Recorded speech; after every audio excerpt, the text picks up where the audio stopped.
they have to go through that own processing, like you mentioned.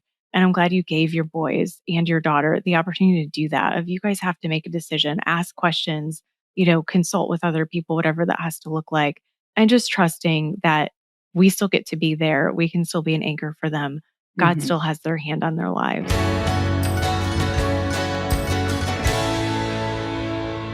I know that you navigated this journey as a family. You're married, you have 3 kiddos. I don't believe you wouldn't have had grandchildren at the time yet, Nope. but you had 3 kids and they were on the older side as well. So they remembered this. So would you mind sharing a bit about how you navigated it? Sure. So yes, our daughter was already out of the home. She was in this is 5 years ago, so she was 23, college, out of the home, and she was not attending the church we were at the time. So she had kind of moved on from her own experiences, and she was out. And then our boys were still in high school, and they attended a school that was a partner to our church. So it was actually the building of our church was where my 2 boys were attending high school. So it was deeply complicated with I had a senior graduating, and my younger son was a junior and had been at this same school all this time. So we were faced with this decision, and that's kind of a longer story. They ended up staying at the school because they really were led by different leaders at the time, and they were allowed to stay, which seemed better for them. However, my husband and I, very prayerfully and intentionally chose to walk this journey with our children very transparently. It would not have made any sense to them if we hadn't, because they had all been born there and raised there and they're baptized there. And, this was their volunteer community. This is where they went to summer camp. These are their friends. And for us to just pull out and just say something like, well, it's time for a change, or God's leading us on, or Right.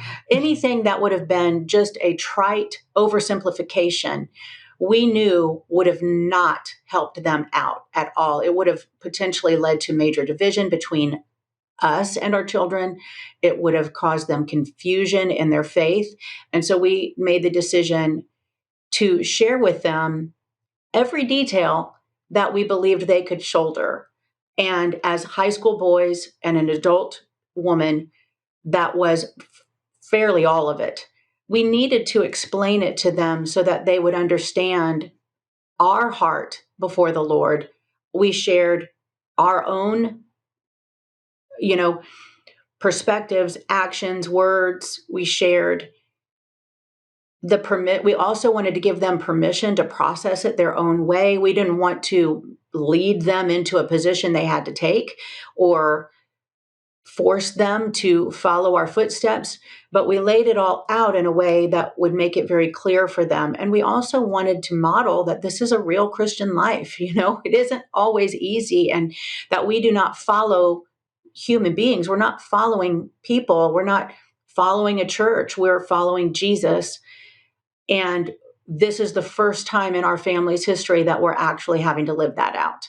And so we wanted it to not confuse their faith in him, not confuse their trust in us, not confuse their walk forward. And it didn't make it easier for them. It was still, it's hard to even put words to what the loss was for our children, what it continues to be at times. But they're all 3, and I say this with just massive gratitude to the Lord, not to say that it's anything my husband and I can put a plaque on the wall for or anything, but all 3 of them are still pursuing the Lord, and in great relationship with us, and still, they're not so rattled by what we walked through that they don't know what's up and what's down. And that was really our prayer, is that they could walk through this completely shaking experience and know that what can't be shaken remains. And I do believe that worked out for them, and they've thanked us for it. So that was our journey. Absolutely. Yes. Oh my goodness. Yes. One primary conversation that happens with anyone who's going through this who has kiddos is we have to communicate to whatever degree we can for their age because they're Yes, noticing yes, stuff. And not just because yours were older at a young age, they're noticing that things are changing. They're yeah, noticing they're going somewhere new. Maybe the rules are different because beliefs are shifting. All kinds of stuff happen. They're not seeing the same people that they used to see. They maybe overhear bits of conversations or feel some tension or stress in the household. I mean, all of this, all of this, especially depending on the age, kiddos can internalize and start to make it like, especially when they're younger, when it's like everything's about them, the world revolves around them. And so, well, did I do something or did I, what's going on? And so, if right, we just add the clarity, if we just offer them that clarity again in a reasonable amount, simple terms, especially again, age dependent, right. it just frees them up of holding any of that themselves and knowing, okay, this isn't my fault. This isn't something I'm responsible for. And also, mom and dad have this. Like, we're still safe. We're okay. Like, Hmm. everything's going to be fine. They're navigating it. We're clued in to the degree to which, again, it's appropriate. And I'm so glad. And I know you say, like, it's because of God and you're not going to put a plaque on your wall. I'm so glad that you made choices to do it this way though, because I think there is fruit to be seen from it. Now, people may still walk away, like adult kiddos, they may still decide. And I'm not talking about your boys. I'm saying for anyone else, where you're like, if anyone else is listening, they're like, gosh, I was more transparent. And now my kids are questioning God. Maybe they are identifying as atheists at this time or something like that. They have to go through that own processing, like you mentioned. And I'm glad you gave your boys and your daughter the opportunity to do that. If you guys have to make a decision, ask questions, consult with other people, whatever that has to look like, and just trusting that we still get to be there. We can still be an anchor for them. God Hmm. still has their hand on their lives.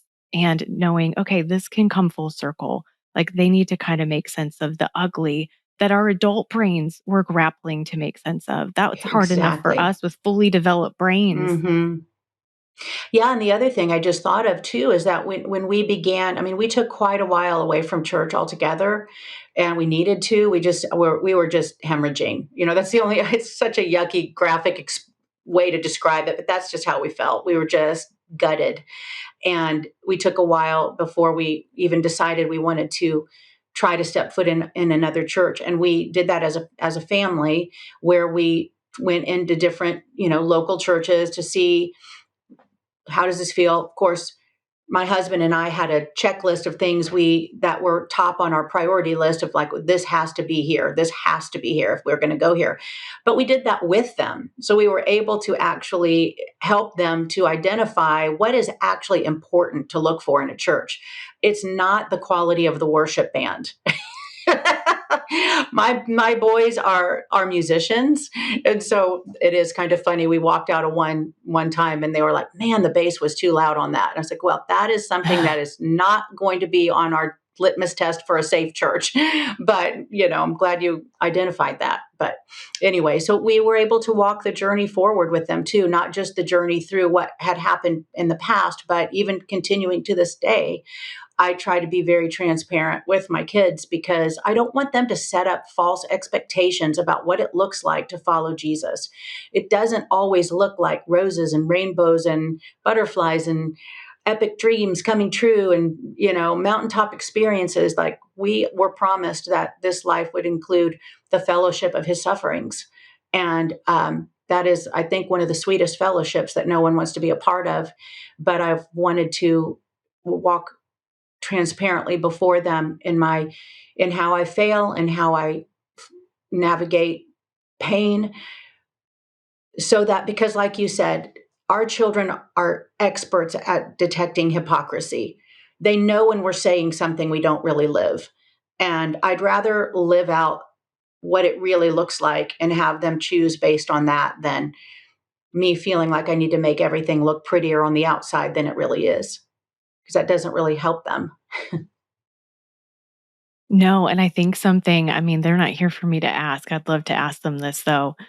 What they learned is okay for them to do. Like, I mean, Yeah. just that modeling for them of no, share what's going on and you don't have to stay stuck. And it's okay to ask questions and it's okay to have healthy boundaries for your safety, and to have a requirement that a place be generally healthy, that it not be toxic. Now, we're not talking perfect, but healthy. If we mess up, we say so and we seek reconciliation. I mean, all of these really good things. Yeah. It's okay to feel what you feel. We don't sin in our feelings, but it's good to feel them. Hmm. It's a reflection of God that we have them. And so all of these things, that you're speaking to, that they got to see you and your husband do. I have no doubt that it's going to continue to be very powerful in their lives as I they hope journey so. forward.